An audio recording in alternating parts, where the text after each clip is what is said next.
Hello, my name is Tracy Cook, and this is a podcast series, Victim to Victory. This series gives a voice to those who have overcome challenges in all forms that dare greatly to tell their real stories. These amazing humans like Emily that I have got with us today has seen hope and risen above those adversities to become victorious, that go on to support and inspire others to do the same with their stories. And today we're welcoming and giving a voice to Emily Drost. So thank you very much for joining us.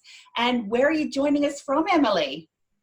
Thank you for having me. I am in sunny Denver, Colorado, United States.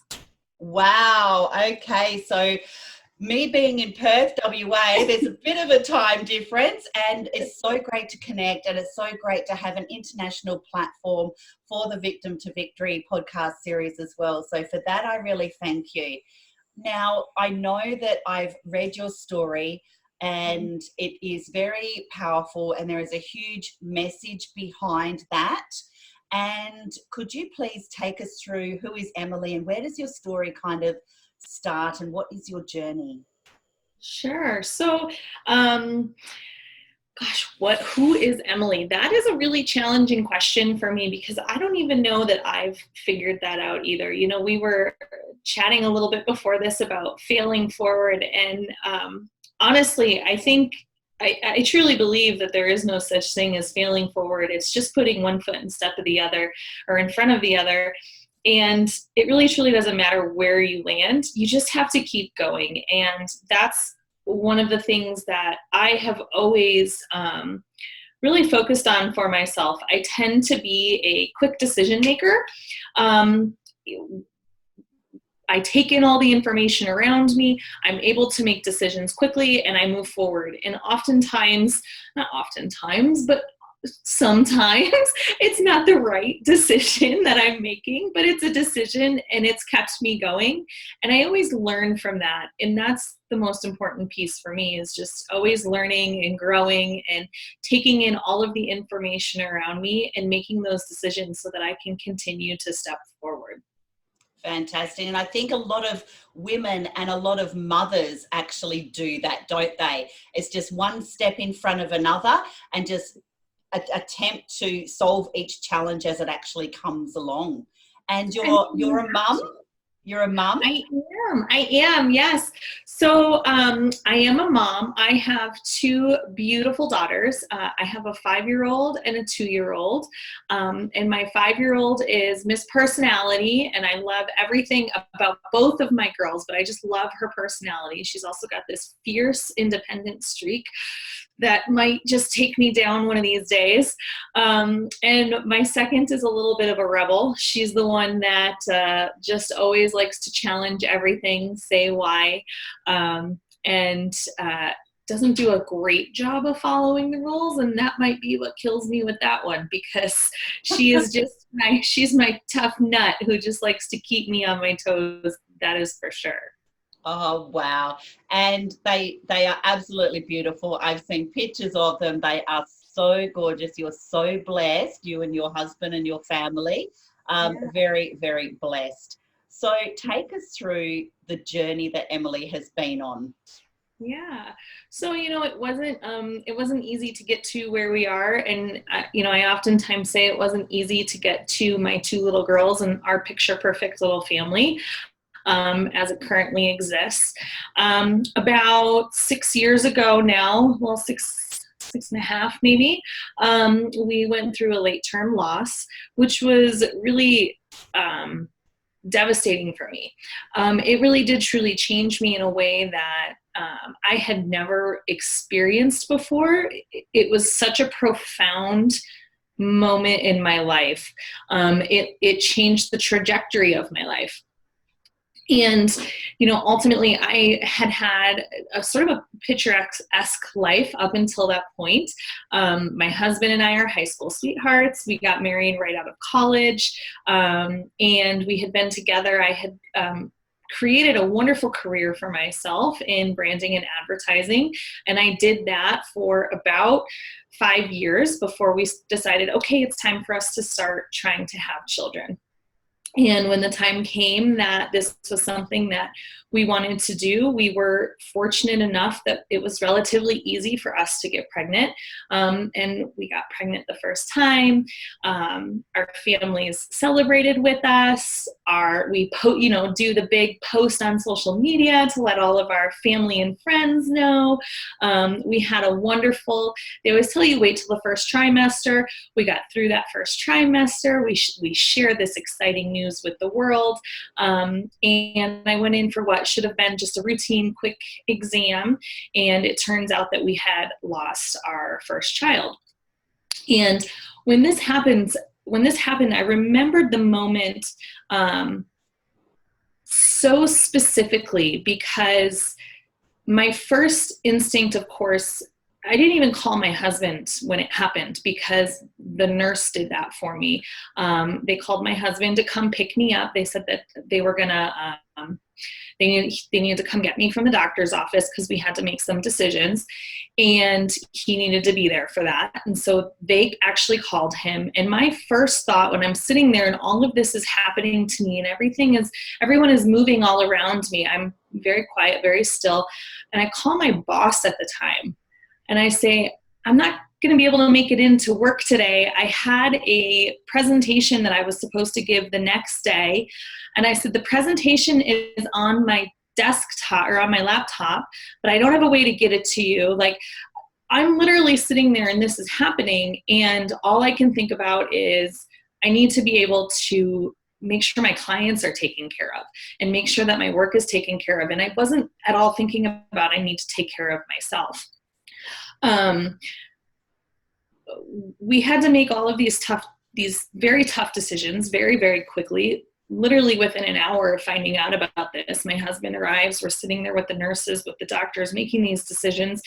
And as I'm leaving, I had this moment where I just sat there and I said, my world just stopped. But I'm looking around me and life is still going on. Like, it was just such a profound moment for me that very much impacted me and has completely changed the way that I look at things moving forward.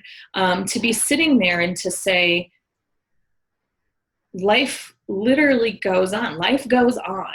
I'm sitting here and dealing with one of what arguably could be one of the most tragic things that could happen to me in my lifetime. It certainly was up until that point. And I felt like my world just stopped, but everybody else is moving. Everybody else they're living their lives. So from that moment on, I took some time. I felt like the best choice for me moving forward was to get back into work and try and work through this. It probably wasn't, again, the best choice.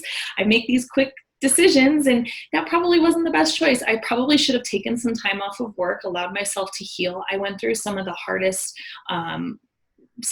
emotions I think that most human beings can feel going through this, and get through all of the procedures that I need to go through, get through the birth of my first child. And Emily, do you think you're a little bit in denial and just kind of going, okay, that happened. I'm a little bit in denial? I think that's probably fair. Yeah. I didn't really know how to process it, right? Because there's no manual. No one gives you a manual and says, when this happens to you in your life, this is what you do, boom, boom, boom. You have to make these decisions and you have to decide how you're going to go forward, how you're going to let them impact you. And my grand idea was, I'm just going to, I'm going to go back to work. But I never processed. Really what it came down to was I never processed what it was that I was going through. I remember the time very vividly. Shortly after it was the Christmas season, this was the week before Thanksgiving that this happened. And that Christmas, my brother was actually getting married. And so I had to go. The big plan was we were going to go do his wedding. And then at Christmas, I was going to have the gender reveal for the first grandchild in the family. And we didn't get to do that. And I just remember just sort of that level of disappointment, but always feeling like I had to have a brave face, always feeling like I couldn't show that.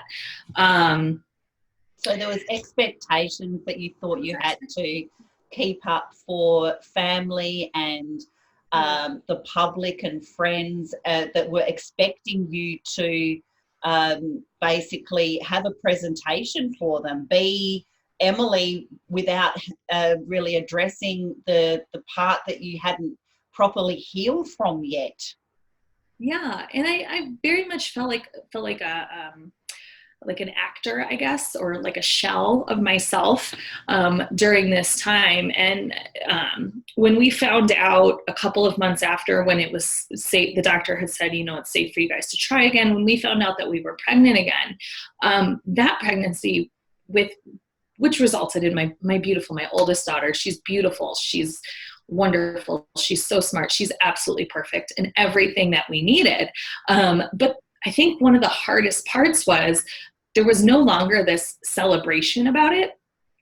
And that's the part that makes me most sad, I think, about the entire, everything that we had been through, was just that there didn't get to be a celebration about it. And you can see now, you still think about that. You can see from your facial expression, you still think about that, don't you? Yeah. The celebration part. I do, because it makes me sad, because, I wish that I would have enjoyed it a little bit more, but I was so fearful. And, I remember at one point, a nurse in my doctor's office says to me, "Oh, but you're past the first trimester now, you're okay." And I just wanted to scream bloody murder, like, please don't ever say that again to any woman, because you have my child. You clearly didn't look at him, because had you looked at him, you would have known that is the absolute not worst thing that you could be saying to me.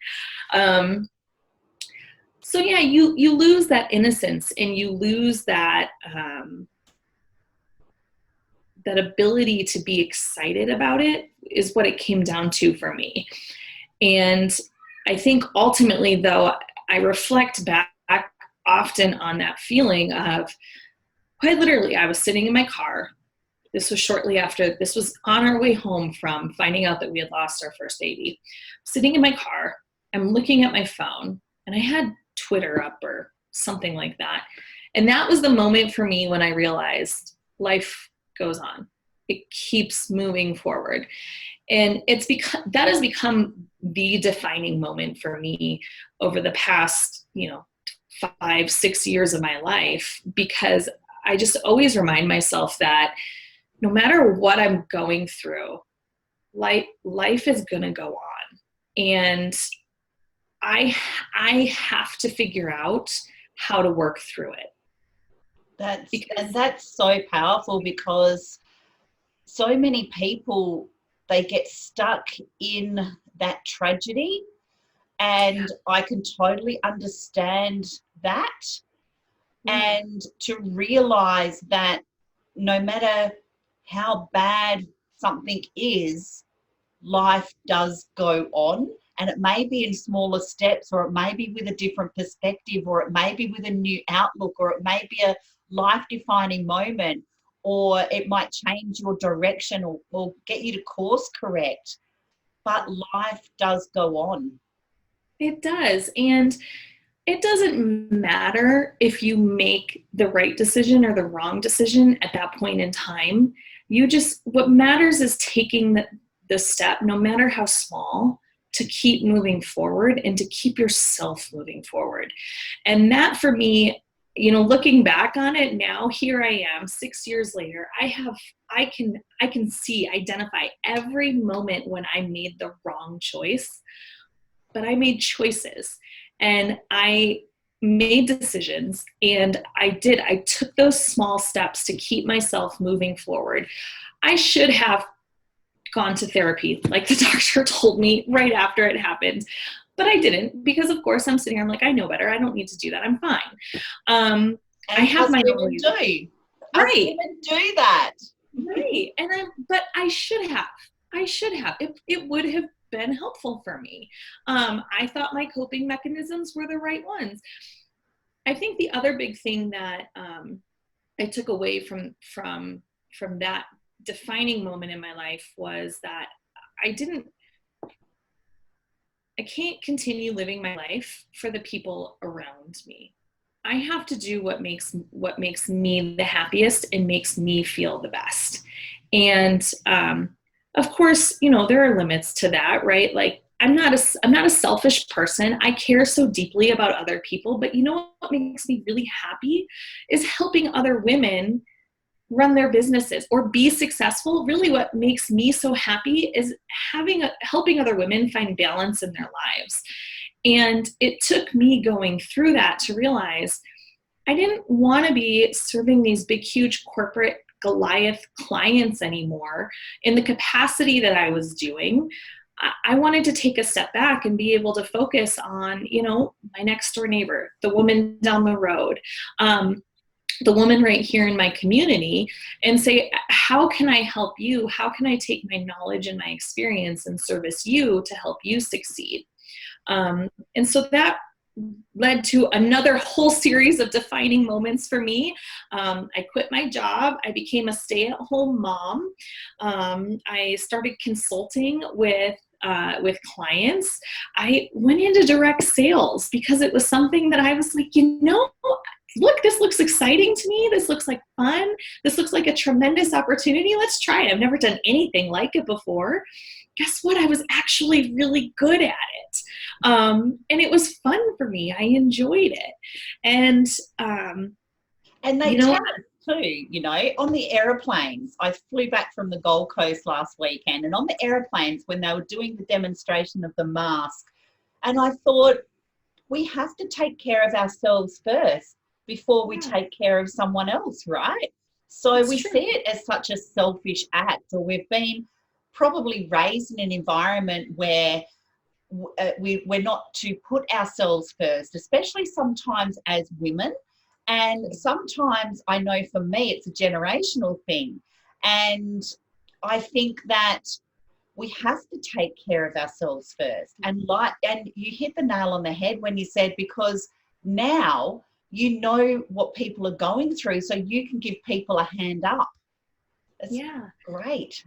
It's so important. And, I think one of the things that a lot of times when I'm just chatting with whether my girlfriends or my clients, whomever it is, I tell them, like, if they're struggling with making a decision or making the next right choice for them, just take a small step.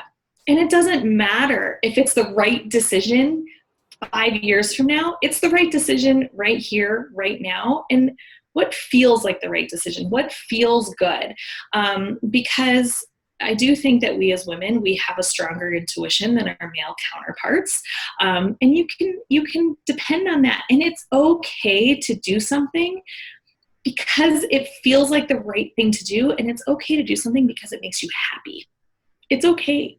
It's okay. And I feel like we don't hear that enough, but it's okay to do something because it makes you happy. For me, that was the workout that I did a little bit. Well, I put my kids, my 5-year-old and my 2-year-old, in front of the iPad because, I'm that mom, but I took my 30 minutes to get my workout in because it makes me happy, because it makes me feel good.